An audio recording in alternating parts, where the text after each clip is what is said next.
গুলিস্তানের Sundarban square মার্কেটের পঞ্চম তলায় লাগা আগুন নিয়ন্ত্রণে এনেছে ফায়ার সার্ভিস। একটি গোডাউন থেকে সূত্রপাত। পাঁচতলা থেকে খবর আসছে যে পাঁচতলা একটা দোকানে আগুন লাগছে।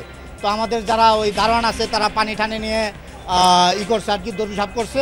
আমি 999 ফোন দিছি। পূর্ব দিকে কয়েকটা দোকান পুড়ে গেছে। 5 আগস্টের আগেই ঘোষণা হবে জুলাই ঘোষণাপত্র, জানালেন উপদেষ্টা মাহফুজ। নিশ্চিত নন সনদে সব দলের স্বাক্ষরের প্রয়োজনীয়তার বিষয়ে। আওয়ামী লীগের বিভিন্ন সংগঠনের গুপ্ত মিটিং আইন শৃঙ্খলার প্রভাব ফেলবে না। বাহিনীর কেউ ষড়যন্ত্রে যুক্ত থাকলে ছাড় নয়, জানালেন স্বরাষ্ট্র উপদেষ্টা। গাজায় ত্রাণ সংগ্রহকারীদের উপর হামলা চালিয়েই যাচ্ছে ইসরায়েল। অন্তত 49 জনের মৃত্যু। সহিংসতায় প্রাণ ছড়েছে আরও 34 ফিলিস্তিনির।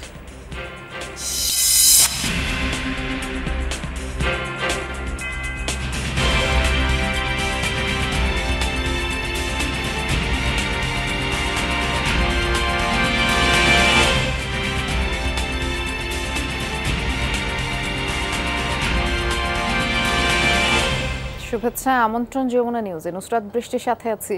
শিরোনামগুলো শুনছিলেন। রাজধানীর গুলিস্তানের সুন্দরবন স্কয়ার মার্কেটে লাগা আগুন 1 ঘন্টার চেষ্টায় নিয়ন্ত্রণে এনেছে ফায়ার সার্ভিসের 11টি ইউনিট। সকাল 10টায় মার্কেটটির 5 তলায় অগ্নিকাণ্ডের খবর পায় ফায়ার সার্ভিস এবং কিছুক্ষণের মধ্যেই ঘটনাস্থলে পৌঁছে প্রথম ইউনিট। এরপরে একে একে মোট 11টি ইউনিট আগুন নেভানোর কাজে নামে। ঘণ্টাখানেকের চেষ্টায় আগুন নিয়ন্ত্রণেও আসে। আগুনের খবর ছড়িয়ে পড়লে মার্কেটের আশপাশে উৎসুক জনতা ভিড় করে আর তাদের নিয়ন্ত্রণে কাজ করে আইন শৃঙ্খলা বাহিনী। আগুনের ঘটনায় এখনো কোনো হতাহতের খবর পাওয়া যায়নি। কী কারণে আগুন লেগেছে তাও জানা যায়নি। ফায়ার সার্ভিস জানিয়েছে, ভবনের 5ম তলায় যেখানে আগুন লাগে সেখানে গোডাউন ছিল আর মার্কেটের সেফটি প্ল্যান ছিল না। এটি ঝুঁকিপূর্ণ ভবন হিসেবে চিহ্নিত। ফায়ার সার্ভিসের পক্ষ থেকে অনেক আগে থেকে এ বিষয়ে মার্কেট কর্তৃপক্ষকে সতর্ক করা হলেও আগুন নিয়ন্ত্রণের কোনো ব্যবস্থা ছিল না সেখানে। তিনি আগুন দেখা মাত্রই আমার 4তলা দোকান, তো 5তলা থেকে খবর আসছে যে 5তলা একটা দোকানে আগুন লাগছে। তো আমাদের যারা ওই দারোয়ান আছে তারা পানি টানে নিয়ে করছে আর কি, দৌড়ঝাঁপ করছে। আমি 999 ফোন দিছি। ফায়ার সার্ভিস খুবই ফাস্ট আসছে, না আসলে যে এটা খুবই দক্ষতার সাথে ওটা কাজ করতেছে। পানি যেখান থেকে পাওয়ার কথা দূরে যে পানি নিয়ে আসছে। হ্যাঁ, আমাদের দোকান আছে। হ্যাঁ, আমরা দোকান আপনার সড়কে শুনি যে ফোন দিয়েছে আগুন লাগছে। আমরা দোকান চেক করলাম, আমাদের আগুন লাগে নাই, আমাদের উপরে লাগছে, উপরের ফলটা আমাদের 4তলা নিয়ন্ত্রণ আছে। 4তলা কিছু অংশ ধোয়া আছে, 3তলা 2তলা 1তলা এগুলো কোনো সমস্যা হয়নি। ওয়াসার টিমও চলে আসছিল এবং আমাদের ভলান্টিয়ার থেকে শুরু করে মার্কেটে কিছু লোক ছিল, তারাও সহযোগিতা করছে আমাদেরকে। সামান্য ক্ষতির মাধ্যমেই আমরা এই ধরনের অগ্নিকাণ্ডটা, অর্থাৎ বিপজ্জনক অগ্নিকাণ্ড, এটা আমরা নির্বাপন করতে পেরেছি। অগ্নি নির্বাপনের পরে জানা যাবে যে আমাদের যদি একটা তদন্ত কমিটি হবে, তার কারণ এবং ক্ষয়ক্ষতির পরিমাণ জানা যাবে। গুলিস্তানের সুন্দরবন স্কয়ার মার্কেটের 5ম তলায় লাগা আগুন নিয়ন্ত্রণে এনেছে ফায়ার সার্ভিস এবং ঘটনাস্থলে আছেন আমাদের সহকর্মী রাব্বি সিদ্দিকী। তিনি অপেক্ষা করছেন আমাদের জন্য। রাব্বি, এই ঘটনায় কেউ হতাহত হয়নি কিংবা ভিতরে আর কেউ নেই, বিষয়ে ফায়ার সার্ভিসের সদস্যরা কি নিশ্চিত হয়েছেন?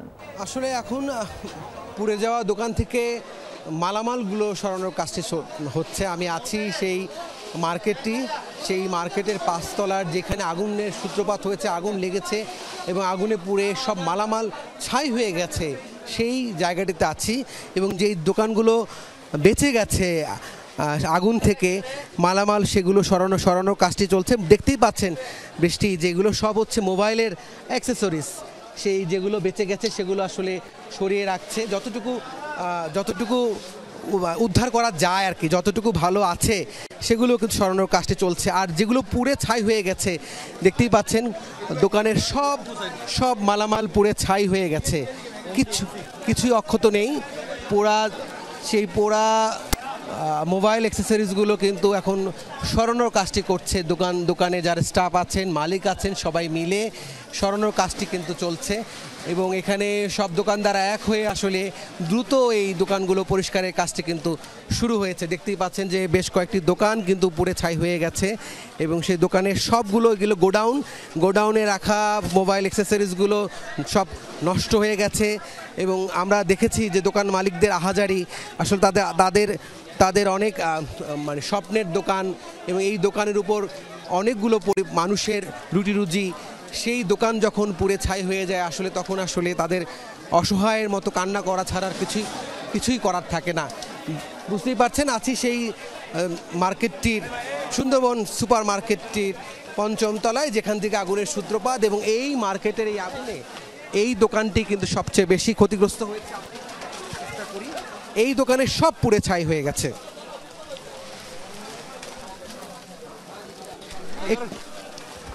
কিছু নাই, কিছু বাকি নেই, জাস্ট খুঁজে বেড়াচ্ছে দোকানের স্টাফরা, যদি কোনো ভালো কিছু থাকে, অক্ষত কিছু যদি থাকে, সেই খোঁজার কাজটি কিন্তু চলছে। সবাই মিলে এই কাজটি কিন্তু আগুন নিয়ন্ত্রণে আসার পরপরই কিন্তু দোকানের স্টাফরা ঢুকে পড়ে এবং এখানে আসলে ভালো জিনিস খোঁজার কাজটি কিন্তু চলছে, আমরা দেখতে পাচ্ছি।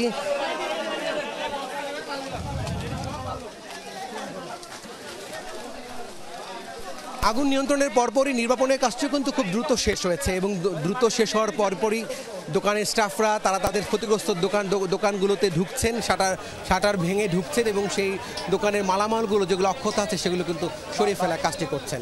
বেশ ক্ষয়ক্ষতি হয়েছে দেখেই বোঝা যাচ্ছে। ধন্যবাদ রাব্বি বিস্তারিত জানানোর জন্য। 5 আগস্টের আগেই ঘোষণা করা হবে জুলাই ঘোষণাপত্র। দিন ও সময় আজই চূড়ান্ত হতে পারে বলে জানিয়েছেন তথ্য সম্প্রচার উপদেষ্টা মাহফুজ আলম।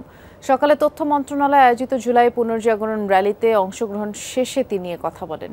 র্যালিটি ওসমানী স্মৃতি মিলনায়তন থেকে শুরু হয়ে শহীদ মিনারে গিয়ে শেষ হয়। এ সময় মাহফুজ বলেন, জুলাই অভ্যুত্থানের মধ্য দিয়ে নতুন যুগে প্রবেশ করেছে বাংলাদেশ। গত 1 বছরে দেশের মানুষের ভাগ্য পুরোপুরি পরিবর্তন সম্ভব হয়নি বলেও মন্তব্য করেন তিনি। জুলাই সনদে সকল রাজনৈতিক দলের স্বাক্ষর প্রয়োজন হবে কিনা সে বিষয়ে নিশ্চিত নয় বলেও জানান উপদেষ্টা মাহফুজ। যেই ব্রড বিষয়গুলোতে সব দলের কনসেনসাস আছে, ঐকমত্য আছে ঐতিহাসিক এবং ভবিষ্যৎ বাংলাদেশের জন্য, সেই বিষয়গুলো এখানে সন্নিবেশিত অলরেডি হয়েছে এবং আশা করি যে 5 আগস্টের মধ্যে আপনারা দেখতে পাবেন। আজকে হয়তো ঘোষণা হবে যে 5 আগস্টে বা এর আগেও হয়তো জুলাই ঘোষণাপত্র ঘোষিত হতে যাচ্ছে। আওয়ামী লীগের বিভিন্ন সংগঠনের গুপ্ত মিটিং আইন শৃঙ্খলায় প্রভাব ফেলবে না, এমনটা জানিয়ে স্বরাষ্ট্র উপদেষ্টা জাহাঙ্গীর আলম চৌধুরী বলেছেন, আইন শৃঙ্খলা বাহিনীর কেউ ষড়যন্ত্রে যুক্ত থাকলে তাদেরকে ছাড় দেয়া হবে না। সকালে মোহাম্মদপুর থানা পরিদর্শনের পর গণমাধ্যমকে এ কথা বলেন স্বরাষ্ট্র উপদেষ্টা। তাদের কার্যক্রম নিষিদ্ধ করা হয়েছে এবং তারাও যদি কোনো রকমের অপকর্ম করতে চায় কোনো রকমের ছাড় পাবে না। যে জড়িত থাকবে কাউকেই ছাড় দেওয়া হবে না, সবারই আইনের আওতায় নিয়ে আসা হবে। 2 আগস্ট 2024, ততদিনে ধৈর্য হারিয়েছে গোটা জাতি। আন্দোলন এখন আর শুধু শিক্ষার্থীদের নয়, শেখ হাসিনার গড়া রাষ্ট্রীয় বাহিনী থেকে সন্তান তুল্যদের রক্ষায় মাঠে নামে অভিভাবক, শিক্ষক, শিল্পী সমাজসহ দেশের সব শ্রেণী পেশার মানুষ। গোটা দেশে তখন যুদ্ধ পরিস্থিতি, আর সেখানে দেশের ভবিষ্যৎ প্রজন্মের দিকে বন্দুক তাক করে আছে জাতির নিরাপত্তায় থাকা রাষ্ট্রীয় বাহিনী। সহকর্মী সুমাইয়া ঐশীর রিপোর্টে জানব গোটা আন্দোলন গণ অভ্যুত্থানের রূপ নেয়ার সেই সন্ধিক্ষণের কাহিনী। সার্বিক স্বার্থে আমরা এই মুহূর্তে থেকে আমাদের কর্মসূচি প্রত্যাহার করি। একদিন আগেই ডিবি হেফাজত থেকে মুক্তি দেয়া হয় 6 সমন্বয়ককে। মুক্তি পেয়েই স্পষ্ট বার্তা, আন্দোলন চলবে। জোর করে আন্দোলন প্রত্যাহারের বিবৃতি পড়ানোর বিষয়টিও এদিন নিশ্চিত করেন এই সমন্বয়করা। তবে দীর্ঘক্ষণ ডিবি হেফাজতে থাকা এই সমন্বয়কদের এখন কতটা বিশ্বাস করা যায় তা নিয়ে কিছুটা সংশয়ে ছিলেন কোনো সমন্বয়ক। নাহিদ ভাই, আসিফ ভাইরা যখন আসলে মুক্তিটা পায় আর কি, ওই সময়ের ভিতরে তাদের একটা কথা বলা হচ্ছিল, বাজারের ভিতরে একটা দে আর সোল্ড।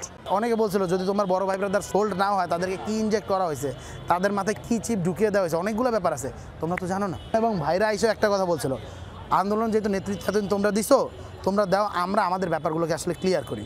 এবার দ্বিগুণ সাহসে মাঠে নামেন শিক্ষার্থীরা। আন্দোলনের মূল স্রোতে ততদিনে গতি এনেছে বেসরকারি বিশ্ববিদ্যালয়, কলেজের শিক্ষার্থীরা। সকল বন্দীকে মুক্তি আর হত্যার বিচার চেয়ে সকালে রাজুক উত্তরা মডেল কলেজের সামনে শুরু হয় গণমিছিল। বৃষ্টিতে ভিজেই তাদের সঙ্গে গলা মেলান অভিভাবক, শিক্ষকরা। তোমরা তোমাদের আন্দোলন চালিয়ে যাও। প্রগতি সরণিতে ধ্বনিত হয় ব্র্যাক ও ইস্ট ওয়েস্ট বিশ্ববিদ্যালয়ের শিক্ষার্থীদের আগুন ঝরা স্লোগান। বৃষ্টি উপেক্ষা করে কেন্দ্রীয় শহীদ মিনারেও প্রতিবাদ সমাবেশ করেন মেডিকেল কলেজের ছাত্রছাত্রী আর শিক্ষকরা। অন্যদিকে বায়তুল মোকাররম থেকেও বের হয় গণমিছিল। সবার দাবি হত্যার বিচার আর 9 দফার বাস্তবায়ন। এদিকে উত্তরা 11 নম্বর সেক্টর তখন রণক্ষেত্র। বৈষম্য বিরোধী ছাত্র আন্দোলনের ব্যানারে মাঠে নামা আন্দোলনকারীদের ওপর চলে ছাত্রলীগ আর পুলিশের দ্বিমুখী হামলা। পুলিশের সাউন্ড গ্রেনেড আর টিয়ার শেলের মাঝে চলতে থাকে ধাওয়া পাল্টা ধাওয়া।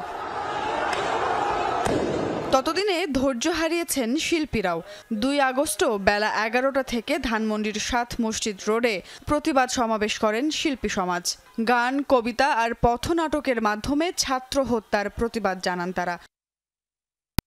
অন্যদিকে বেলা 3টায় জাতীয় প্রেস ক্লাব থেকে দ্রোহ যাত্রার ডাক দেন শিল্পী, শিক্ষক, শিক্ষার্থী ও সাংস্কৃতিক কর্মীদের আরেকটি অংশ। শহীদ মিনারে গিয়ে শেষ হয় সেই দ্রোহ যাত্রা, যেখানে অংশ নেন অজস্র সাধারণ মানুষ। মিছিলটির যাত্রাপথে হাততালি দিয়েও সমর্থন জানান পথচারীরা।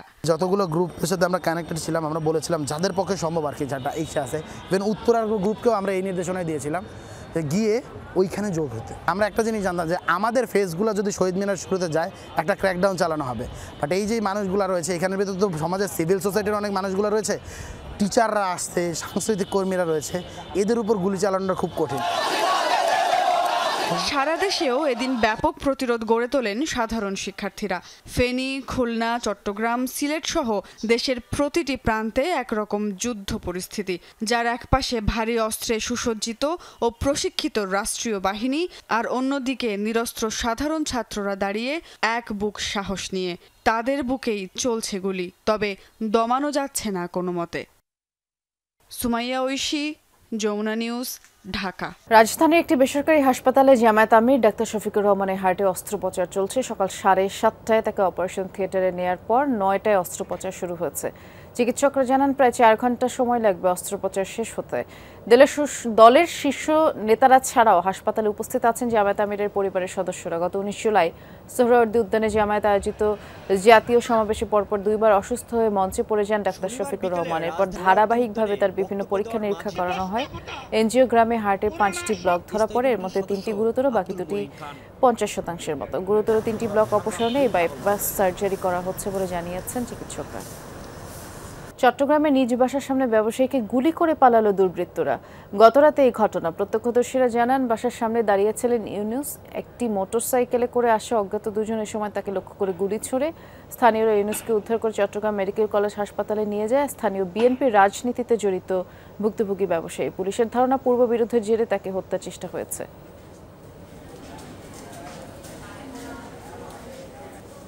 গাজায় ইসরায়েলের আগ্রাসনে আরও 83 জনের প্রাণ গেছে। এদের মধ্যে ত্রাণ সংগ্রহের সময় হামলায় নিহত হয়েছে 49 জন আর আহত হয়েছে প্রায় 270 জন। এদিকে অপুষ্টিতে ভুগে একদিনে মৃত্যু হয়েছে আরও 3 ফিলিস্তিনির, এদের মধ্যে 2 জনই শিশু।